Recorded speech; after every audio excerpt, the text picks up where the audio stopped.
Continuing production of The Open Mind has been made possible by grants from Ann Olnick, Joan Gans CUNY, the Engelson Family Foundation, Alfred P. Sloan Foundation, the John S. and James L. Knight Foundation, Joanne and Kenneth Wellner Foundation, and from the corporate community, Mutual of America.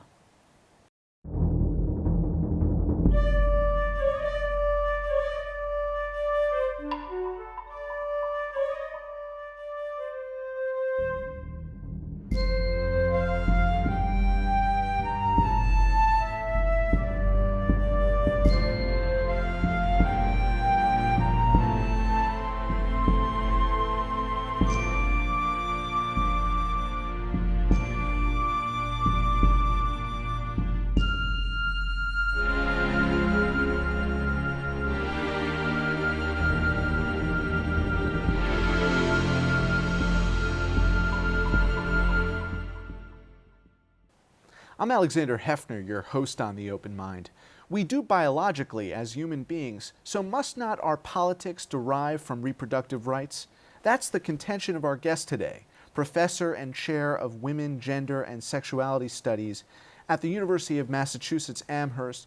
Laura Briggs is author of the new University of California Press volume, How All Politics Became Reproductive Politics, From Welfare Reform to Foreclosure to Trump.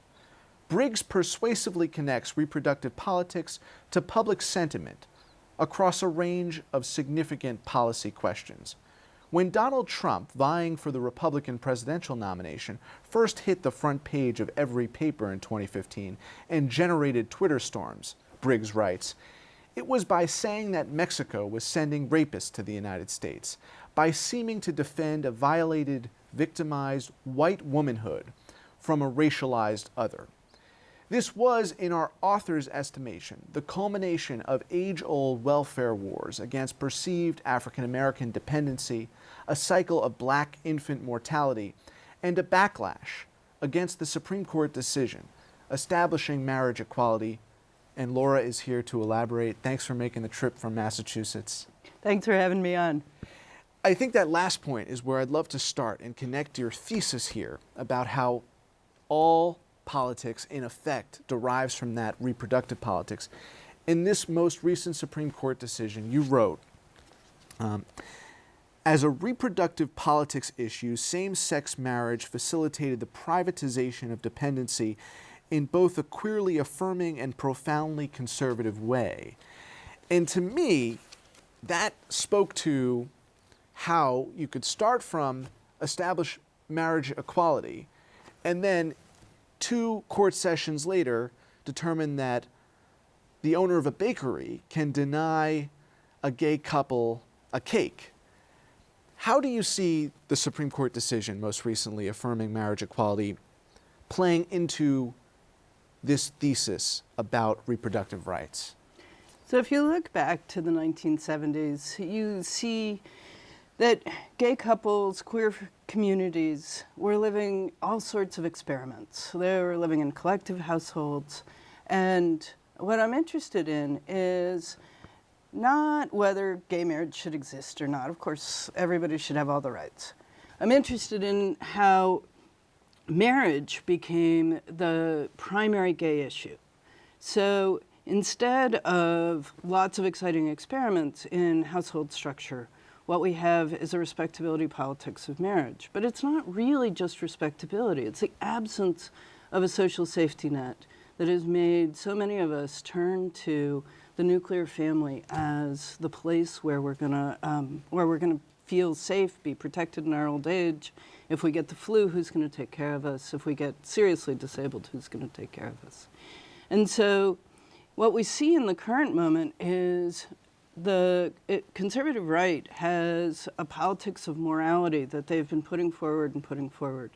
And progressives, on the other hand, see economic issues on the one hand and cultural wars on the other hand. And the Republicans have been particularly good at welding together questions of the economy with questions of morality. And the reality is, we all care about morality. We all live in households. We all live connected to each other. And so this question of whether a baker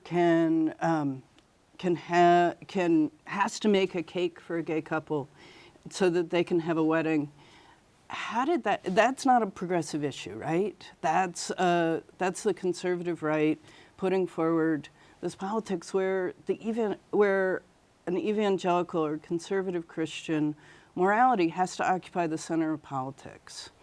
Right, it has to determine, in the case of healthcare reform and the Supreme Court decision, not whether you individually can have reproductive care, but the entire population of workers. This question of, can religious institutions exempt themselves from reproductive care? Well, maybe they can, but when you talk about expanding it to commerce in the way that the Baker case would, to me, it shows how backwards we really are when something like that can't be adjudicated by these people themselves, by the baker, by the person buying the cake or the couple buying the cake.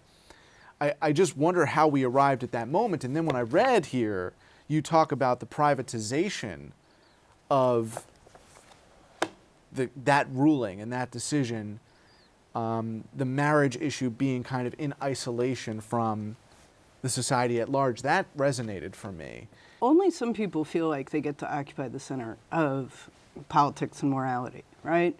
If a Seventh-day Adventist wants to work in a hospital, you don't see a movement to eliminate blood transfusions, right? It's the question of, why can't we have private questions or privatize the questions of whether a baker gets to make this cake or not, has to make this cake. And so when you think of politics as all politics being reproductive politics, what are you arguing in this book as your central thesis? The conservatives have been particularly good at welding together a politics of economics, race, and family. And progressives and Democrats, on the other hand, think that we have sort of politics and economics on the one hand, and family and culture and all that messy sex and reproduction stuff on the other. And so what I'm trying to do in this book is say, if you want to understand the changes in our politics and our political culture in the last 40 years, you really have to understand how the place where we're living our economic circumstances and the place where we're fighting about politics is really about households and families. Tell us how. So we understand that abortion is a really critical issue that people vote on.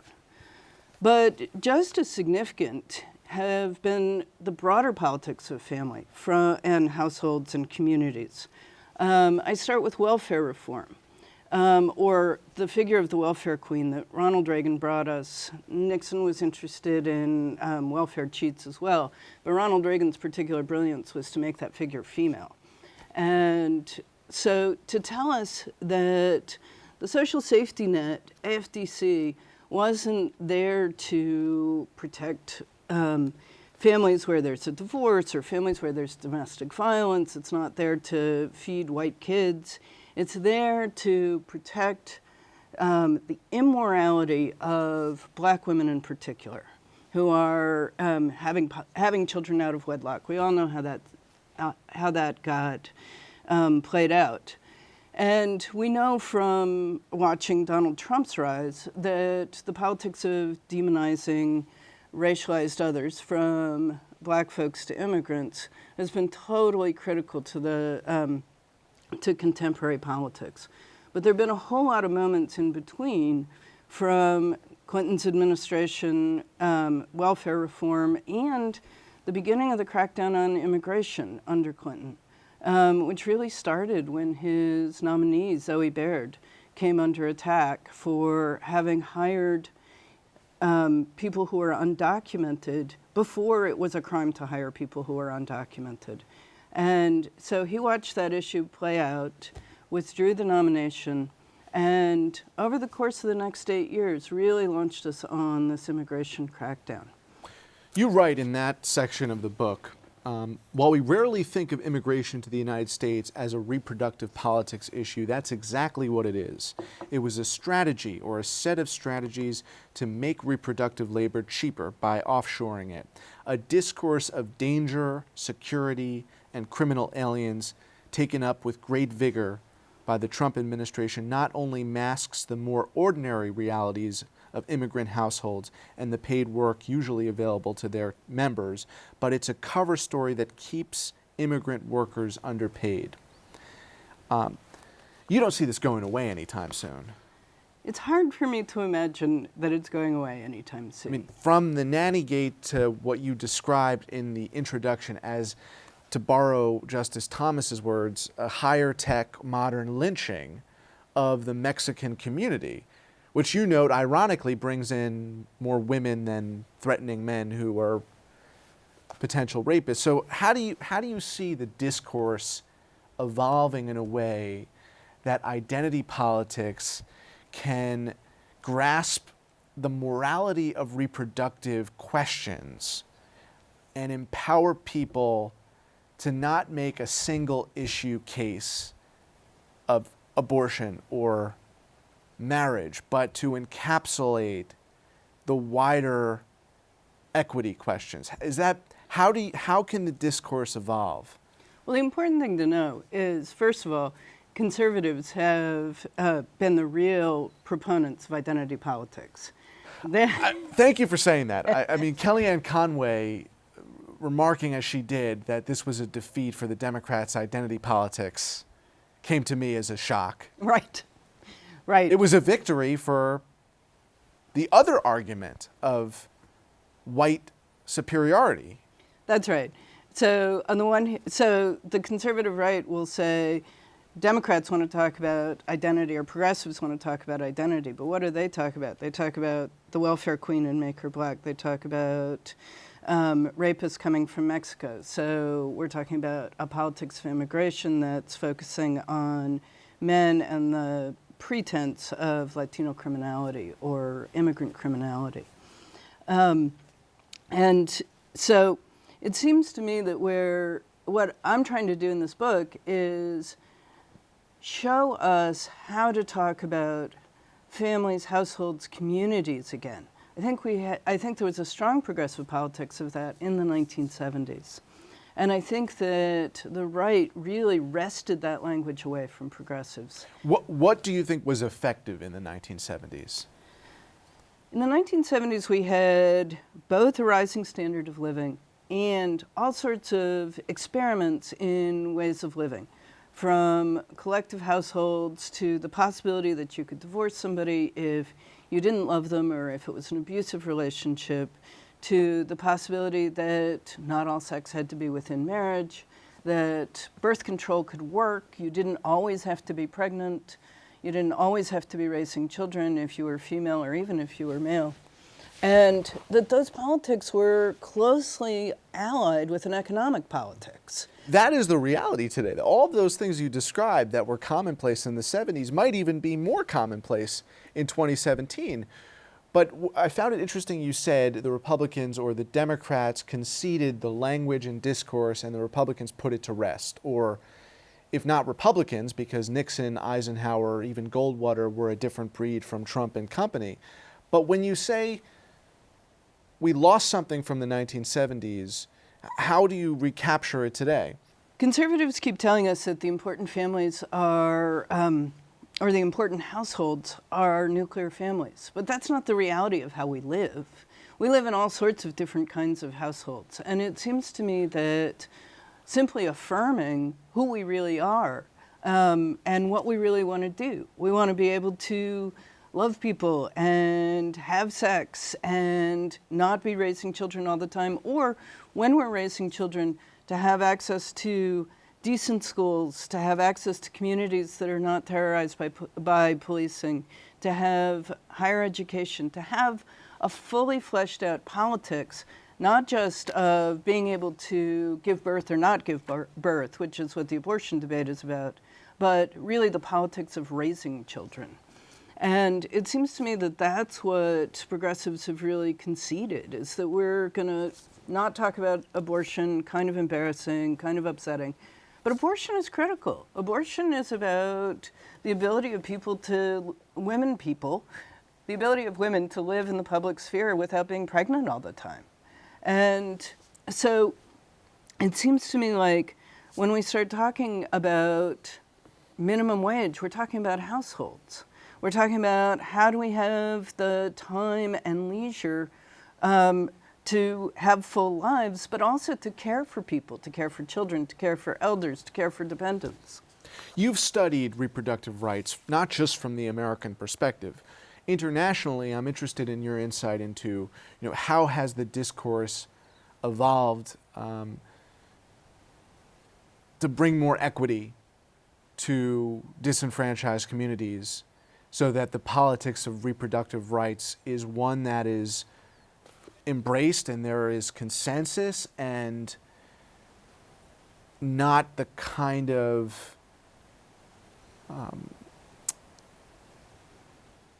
bullying and scapegoating that is so rampant in this book that you profile. Are other countries getting it right? Well, a lot of people will point to Europe and the availability of paid family leave, the availability of higher wages, greater economic equality. But I've spent a lot of time studying Latin America and the relationship between the United States and Latin America, and really how I came to understand the politics of reproductive bullying, as you put it, came from studying overpopulation and looking at how the United States, from Truman to Nixon, and particularly Kissinger, would use this language of overpopulation. Kissinger really did draft a major report on overpopulation that still governs policy today, to say, hey, those people over there are engaged in a kind of sexual relations that are dangerous to the whole world. If women would stop having so many children, if couples would use birth control, we'd have more food, the whole country would have more economic development, and our economic development plans would work, and we wouldn't be confronted with questions of violence and security in the world. That turned out to be nonsense, right? The population has continued to grow steadily since then, and it's not true that the politics of food or the politics of security or even the politics of pollution, which was huge in the 60s and 70s, is really about how many people, and it's about our political and economic systems. I'm interested in this Kissinger theory. Tell us more about that. Kissinger was part of a study committee in 1974 under 1972. The report was finished in 74. That was commissioned by Nixon, and it was the national security apparatus. They put together National Security Memo 200 that went on to produce a National Security Memorandum. Brent Scowcroft, who was not only Ford's national security advisor, but of course into the Bush and Reagan eras. The reason we debate the Mexico City policy, every time there's a Republican comes into office, he cuts off family planning money to the broader world by saying, oh, this is going to fund people who get abortions or who talk about abortions. And every time a Democrat comes into power, they flip the switch, and they say, no, we're gonna give millions of dollars in family planning money. Well, why is the United States in the family planning business at all, right? What on earth is that about? And it actually dates back to this Kissinger memo, that the United States is in the family planning business because we need to shrink world population because it's a threat to our security. Now that's a minority position in the world, in conservative worlds right now, but it's still U.S. policy. What have you found in all of your research to be the most compelling argument for the sanctity of life by someone who supports reproductive rights? So the people have learned the most from is Sister Song in Atlanta. It's a Black women's health project, and that has really brought together anti-abortion people and pro-choice people to talk about the politics of raising children. And so they spent a lot of time hashing out how do we talk about abortion, anti-abortion, because we're people who want to affirm life and children and community. And so from them, I've learned about the politics of reproductive justice. Reproductive justice is the idea that we should have control over when and under what circumstances we have children.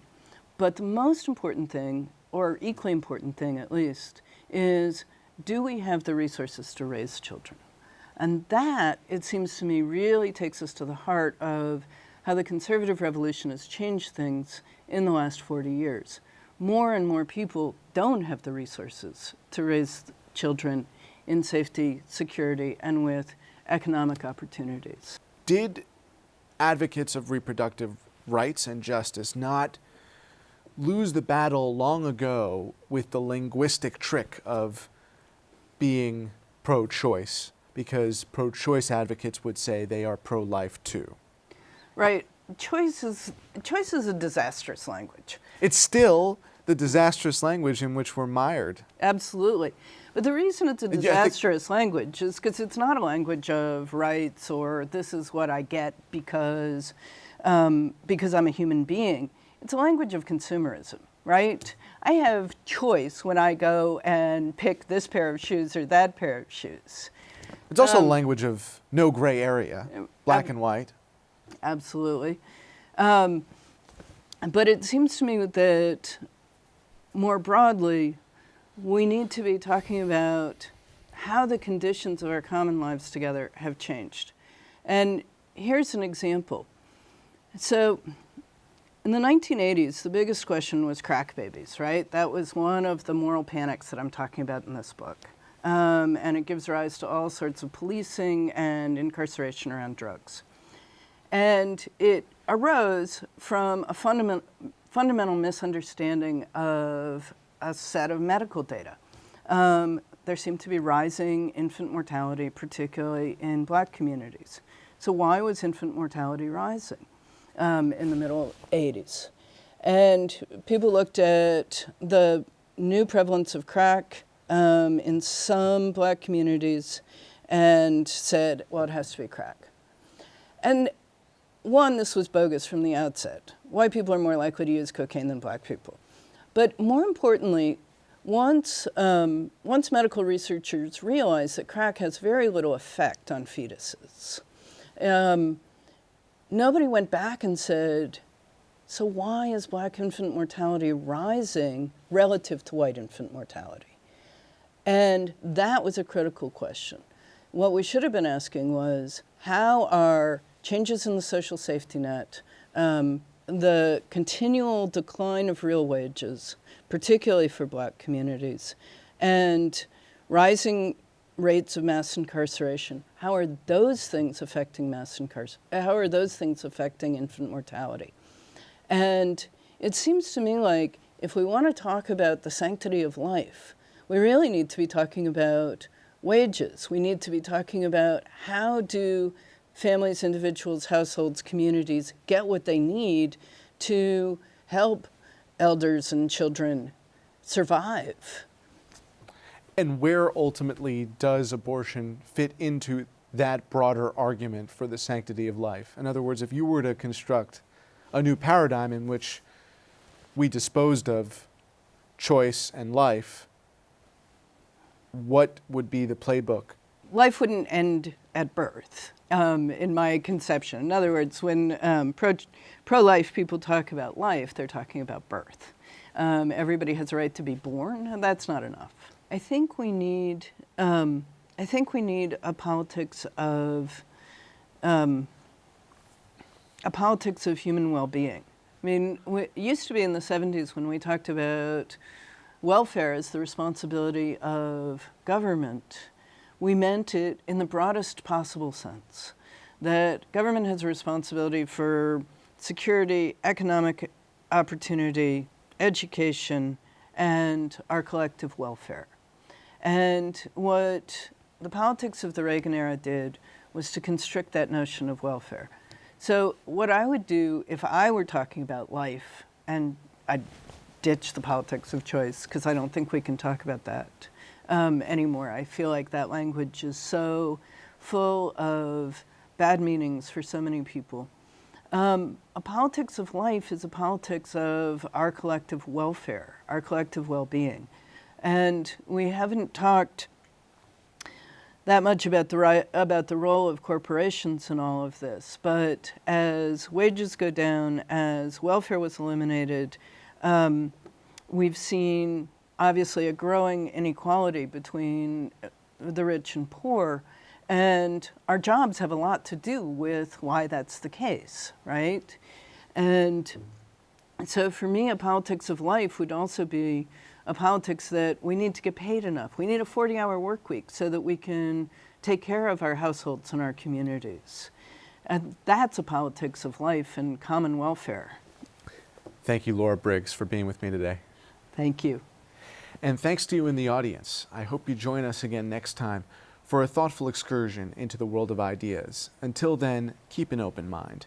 Please visit the Open Mind website at 13.org/openmind to view this program online or to access over 1,500 other interviews. And do check us out on Twitter and Facebook at Open Mind TV for updates on future programming.